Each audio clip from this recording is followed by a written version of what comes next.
Bueno, muy bien, buenos días a todos. Tenemos para empezar la clase de hoy de informes profesionales.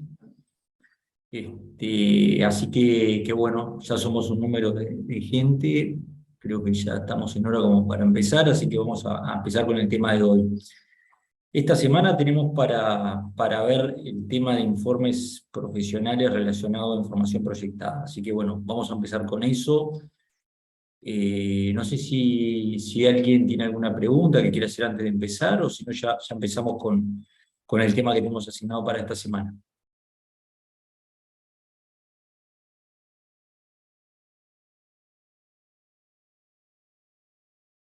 Muy bien. Bueno, empezamos entonces. Tenemos para ver, hemos visto a lo largo de este curso, y estamos viendo diferentes tipos de informes profesionales que podemos emitir como profesionales independientes. Ese es el objetivo de esta materia, poder repasar los diferentes tipos de servicios que podemos ofrecerles a un cliente. Algunos son más usuales, otros son menos usuales que a veces en la práctica se dan, pero y algunos tal vez ustedes también ya lo conocían previamente, otros no. Y ahora vamos a repasar en el día de hoy un tipo de informe que es alguna información que es usual que algunas, sobre todo en algunas situaciones, se tenga que preparar. Y es un poco diferente a lo que hemos estado viendo hasta ahora en el curso, y tal vez es diferente a lo que en la mayoría de las materias que ustedes han tenido hasta ahora lo han estado viendo. ¿Y qué se trata? De un informe sobre examen de información prospectiva. Eso está tratado en la norma internacional de trabajos para atestiguar 3400, o sea que nosotros en esta norma vamos a estar tratando de dar algún tipo de seguridad, o sea, es un trabajo para atestiguar, por eso está dentro de las normas 3000, y donde se va a tratar de dar al profesional algún tipo de seguridad o algún tipo de trabajo que se va a realizar sobre información prospectiva. ¿Y cuál es la principal diferencia que tiene este tipo de informe con respecto a lo que hemos venido viendo hasta ahora, principalmente? Que hasta ahora nos hemos concentrado, o estamos más acostumbrados a emitir informes, o estamos hablando de informes que se basan sobre hechos que pasaron, o sea, que ya vamos a opinar, o vamos a emitir un informe de revisión, o tal vez teníamos que hacer una compilación, o certificar hechos que ocurrieron en el pasado. Entonces nosotros, básicamente, en el trabajo de una auditoría, por ejemplo, lo que hacíamos era revisar lo que dice la empresa, que son sus números de ventas, sus números de costos, sus números de inventarios, eran hechos que reflejaban la realidad. La realidad, estamos hablando de hechos que ocurrieron en el pasado y se podían contrastar yendo y contando la mercadería o viendo la documentación de respaldo. En el caso de una revisión limitada, ocurría sobre lo mismo, eran hechos que ya habían ocurrido, no teníamos el mismo grado de profundidad o de alcance en los procedimientos que una auditoría, por lo cual no llegábamos a emitir una opinión de razonabilidad, pero sí nos daba para poder emitir una conclusión de que hicimos una serie de procedimientos y no surgió nada que nos haga pensar que esa información esté mal. En una certificación, repasamos que era un tipo de informe que también se podía emitir en Uruguay, permitido por los pronunciamientos del Colegio de Contadores, certificamos o constatábamos determinada información que declaraba la entidad o la persona que necesitaba el certificado, que habíamos hecho determinados procedimientos validados contra una determinada documentación. Pero todo hablando sobre hechos pasados. Ahora, ¿qué ocurre? No solamente como profesionales independientes podemos dar alguna seguridad o hacer algún trabajo sobre información histórica, sino que las normas internacionales emitidas por el IFAC, en este caso la ANITA 3400 por su nombre en español, eh, lo que establece la posibilidad de realizar un examen de información prospectiva. ¿Y qué significa información prospectiva? A diferencia de la información histórica, vamos a tener que hacer, en este caso, algún trabajo sobre información o sobre estimaciones que hace la empresa de cómo va a ser el futuro de sus operaciones. Así que bueno, para empezar, vamos a entrar por esa definición, tratar de entender qué quiere decir información financiera prospectiva. Y aquí, bueno, o en las siguientes, a lo largo de la clase, digo, obviamente las dudas que tengan, preguntas, ustedes me dicen y cortamos y hacemos las explicaciones que sean necesarias. Así que bueno, en primer lugar, ¿qué es una información financiera prospectiva? Y acá la definición lo que dice es que es información financiera basada en hipótesis sobre hechos que pueden suceder en el futuro y sobre posibles actuaciones de la entidad. Es de naturaleza altamente subjetiva y en su preparación requiere la aplicación de juicios en un grado considerable. La información financiera prospectiva puede consistir en un pronóstico, en una proyección o en una combinación de ambos. Por ejemplo, un pronóstico a un año más una proyección a 5 años. Entonces acá hay unas palabras clave cuando estamos definiendo este tema que tenemos que manejar. Primero que nada, cuando hablamos de información prospectiva, al ser información hacer datos que no ocurrieron en el pasado, no ser información histórica, obviamente lo que hace la empresa es tener que usar hipótesis. Por ejemplo, si estamos hablando que una empresa tiene que presentar proyecciones en pesos uruguayos, porque es su moneda funcional, pero tiene operaciones en moneda extranjera, va a tener que hacer hipótesis, por ejemplo, del tipo de cambio futuro que va a hacer. O si en Uruguay sus ventas ocurren en pesos, pero sabemos que hay una determinada inflación, posiblemente la empresa va a tener que hacer una hipótesis o estimar cuál va a ser la inflación futura. Por lo tanto, lo primer dato que tenemos que tener en cuenta es que una información proyectada incluye hipótesis sobre hechos, y acá la palabra clave de esta definición, que pueden suceder. O sea que nosotros como profesionales lo que seguramente no vamos a poder hacer es asegurar el cumplimiento. Nosotros nunca como profesionales en este tipo de examen, y por eso la propia definición lo establece así, asegura que podamos hacer este trabajo, va a implicar que nosotros podemos asegurar que ese resultado se vaya a cumplir, sino que ahora vamos a ver qué grado qué es lo que vamos a agregarle o qué nivel de confianza, a qué le vamos a dar confianza al usuario, pero lo que sí está claro que estos son información proyectada en base a hipótesis, por lo tanto, esa proyección puede suceder en el futuro, pero también puede ocurrir que el tipo de cambio no sea diferente al que la empresa estima, o la inflación sea diferente a la que la empresa estima, entonces pueda no suceder. Es de naturaleza, por lo tanto, altamente subjetiva.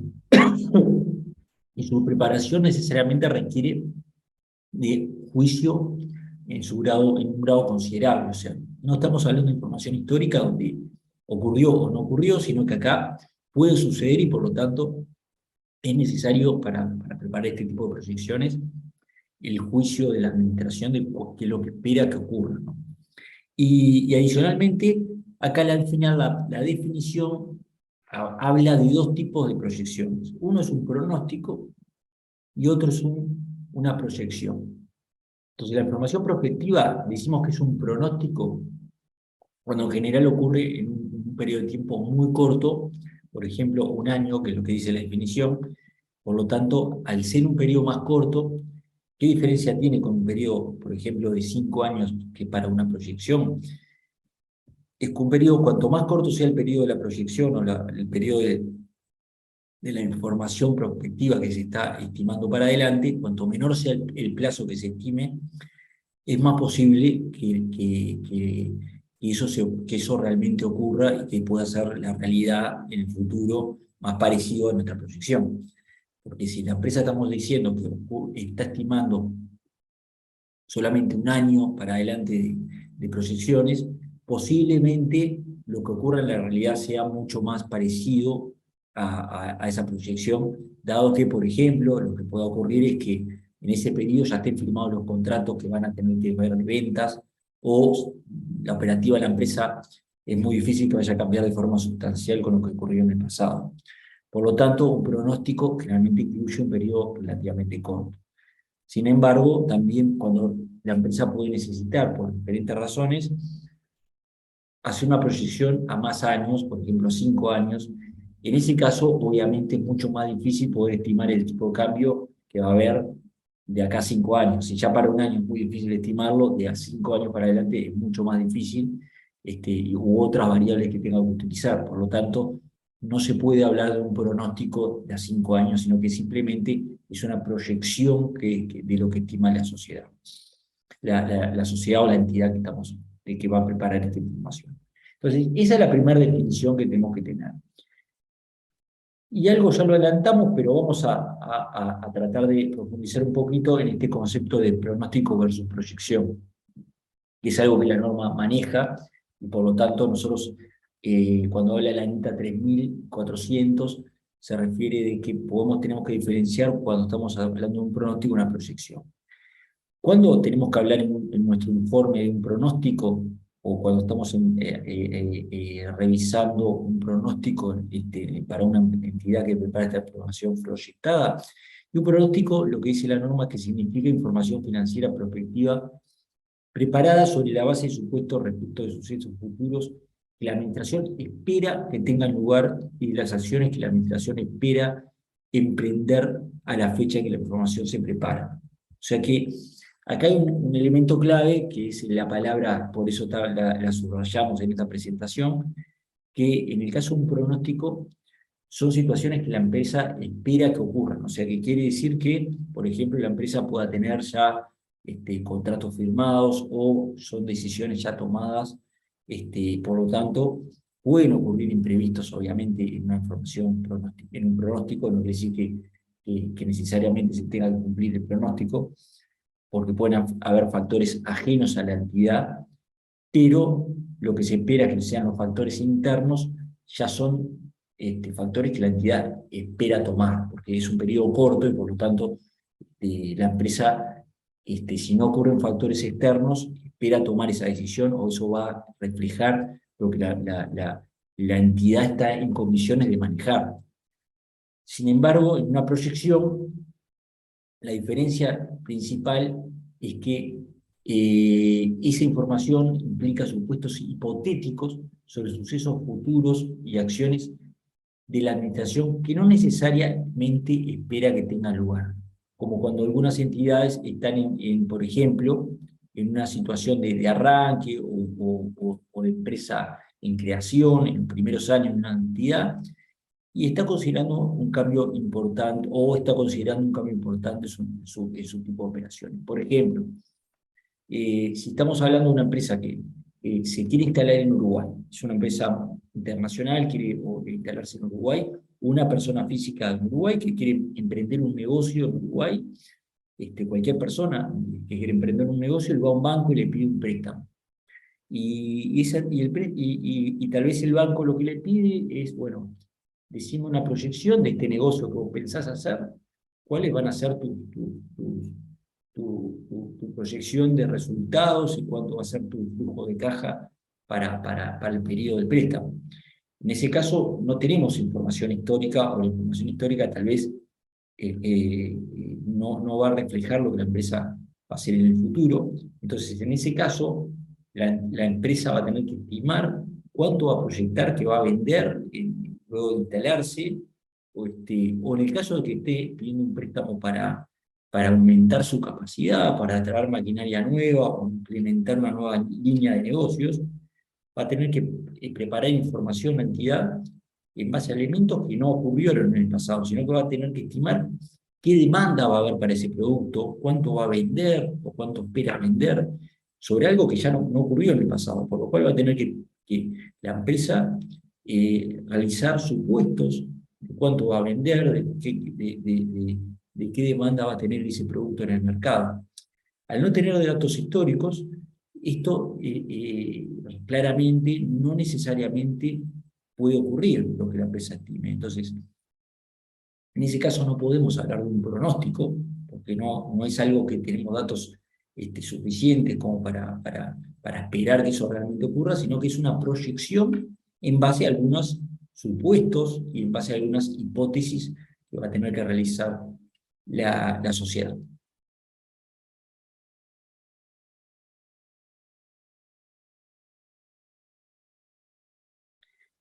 Muy bien, y ahora la siguiente pregunta que vamos a tratar de cubrir es, ustedes pueden decir, bueno, pero está bien, yo eh, tengo que emitir un informe como profesional, alguien viene y me pide que prepare un informe sobre proyecciones, y lo que tenemos que decir, bueno, pero ¿cómo hay que armar una proyección? ¿Qué tiene que incluir una proyección?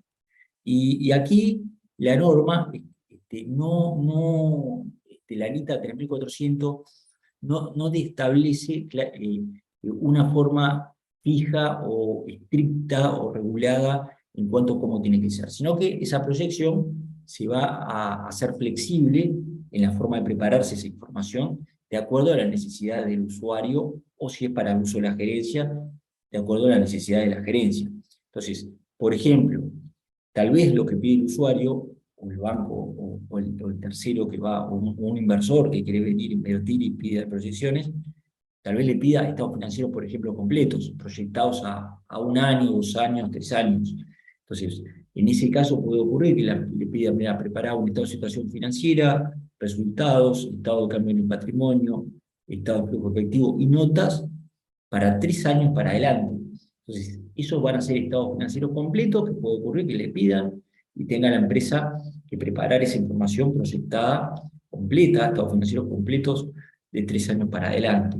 Ahora, la norma no exige que tengan que ser estados financieros completos para poder usarse esta NICA 3400, sino que, por ejemplo, eh, puede ser que solamente le pida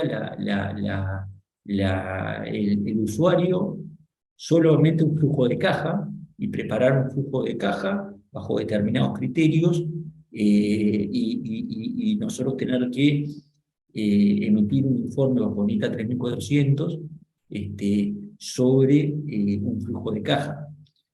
Tal vez al usuario puede ocurrir que, por ejemplo, dando otro ejemplo más, que solo le interesen los resultados, el estado de resultados, que se proyecte cuánto va a vender, cuánto va a tener de costos, qué resultado va a tener en su línea final. Y bueno, en ese caso podría pedirse que se proyecte el estado de resultados. Entonces, conclusión, primer punto, no es un informe, el que va a preparar la entidad no tiene que ser un informe estricto en cuanto al contenido, sino que ese tipo de información proyectada puede ser diferente según quién sea el usuario y la necesidad que tenga. Y acá, un poco lo que decíamos, ¿qué uso puede tener este informe? ¿Por qué se tiene que preparar información proyectada? Pueden haber diferentes razones. Una primera razón puede ser que no necesite la gerencia o un uso interno, y la gerencia lo que quiere tener es una seguridad de que está correctamente preparada esa información, y por lo tanto pide a un profesional que revise cómo está preparada esa estimación. Ese puede ser un caso. El otro caso puede ser que haya un tercero que pide información proyectada para, por ejemplo, un inversor que quiera venir a invertir en la empresa, o puede ser un organismo regulador, un accionista que necesite esa información para saber cuál va a ser su decisión futura sobre esa empresa, o por ejemplo instituciones financieras para otorgar un préstamo.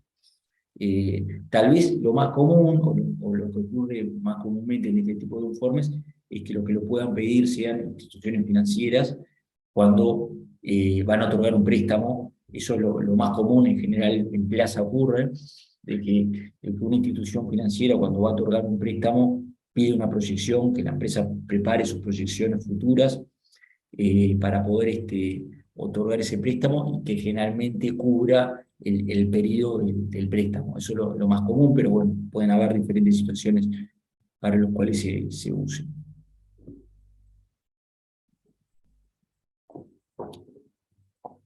Muy bien. Entonces, hasta ahora lo que vimos fue un concepto muy general. Todavía no hablamos mucho de qué podemos hacer los profesionales, ahora lo vamos a ver más adelante, porque ahora lo que ustedes deben tener dudas, si hay dudas, obviamente lo que les decía me cortan y me dicen, pero acá hasta ahora dijimos Definimos un poco qué es información proyectada o prospectiva, eh, hablamos de pronósticos, hablamos de proyecciones, eh, hablamos de que esta es información que es posible que ocurra, pero puede no ocurrir. Este, Definimos también los usos que puede tener y dijimos que la proyección se puede preparar de diferentes formas, puede ser un estado de situación proyectado, estados resultados, estados completos. Todavía no nos hemos metido, si ustedes se ven estar preguntando, y bueno, ¿qué puede asegurar un profesional, un contador, sobre información futura que puede no ocurrir? ¿Cómo puede un profesional? Y la pregunta que ustedes deberían hacerse en este momento es, como profesionales, ¿qué seguridad podemos dar de algo que estamos diciendo que justamente tal vez lo que se espera es que no ocurra? Entonces, esa es la pregunta que vamos a tratar de responder ahora en el curso, de qué podemos hacer los profesionales sobre una información proyectada, que como decíamos, está armada sobre base de hipótesis que pueden ocurrir o pueden no ocurrir. Para eso nos vamos a tener que meter un poquito más en la normativa. Y primero que nada vamos a ir al pronunciamiento 15. El pronunciamiento 15 es un pronunciamiento local ya de algunos años. ¿Y por qué lo queremos repasar en esta slide? Es porque para aclarar que a nivel local ya había hace años, hace muchos años, hay una normativa que dentro de diferentes tipos de informes declaraba que los profesionales en Uruguay podemos emitir este tipo de informes y es un trabajo que está previsto emitirse por el Colegio de Contadores. Y bueno, Gonzalo, creo que tienes la mano levantada, si tenías alguna pregunta, dale adelante. No, no, simplemente que no sé si estás, yo no estoy viendo nada proyectado, no sé si estás compartiendo, pretendiendo compartir pantalla o no. Bueno, te agradezco el aviso, la idea era compartir pantalla, vamos a tratar de entonces a ver si lo ven. ¿Algún error? ¿A todos les pasa lo mismo? Sí, yo lo estaba siguiendo del archivo, digamos. Perfecto, vamos a tratar de resolverlo porque pensé que estaban todos viéndolo.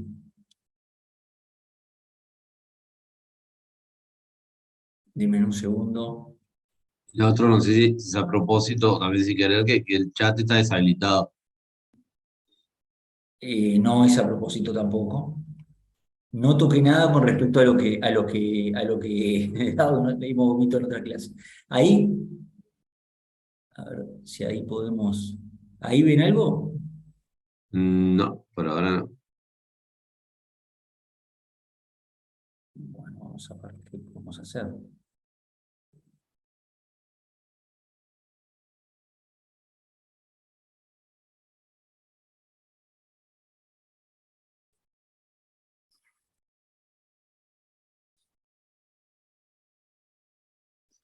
Eh, Denme un segundo.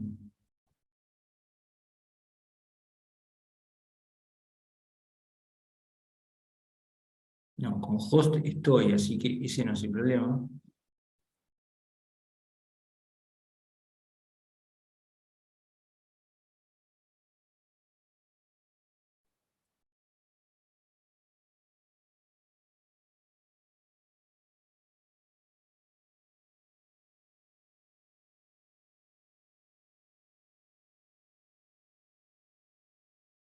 Ahí tampoco.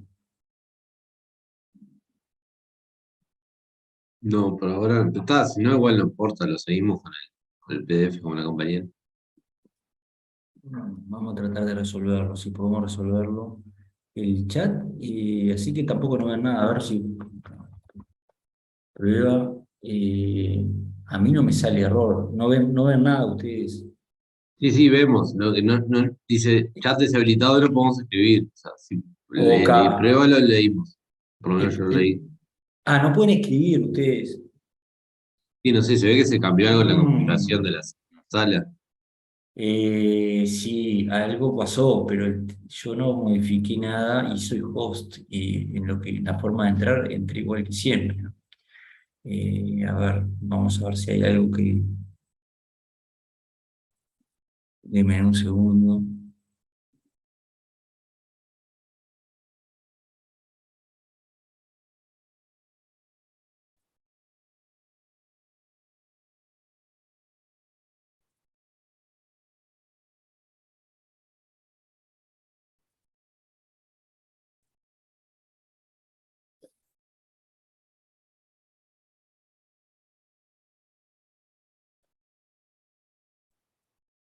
Lo que puedo probar es salir y entrar de vuelta, lo que no sé si yo salgo, si todos salen, ¿no? Esa es la única duda que tengo. De última, si salimos, volvemos a entrar, no pasa nada. Vamos a probar si salgo y vuelvo a entrar, porque si podemos hacer compartirla, sobre todo la presentación, si la podemos compartir para que todos estemos alineados donde estamos, me parece que va a ser mucho mejor. Voy a probar salir y entro de vuelta a ver si con eso se resuelve, porque no he hecho nada diferente a otras clases, salvo que la sala esté funcionando para alguna cosa. Yo entro y salgo y entro de vuelta. Que no sé si van a salir todos o no, pero probamos eso, ¿les parece?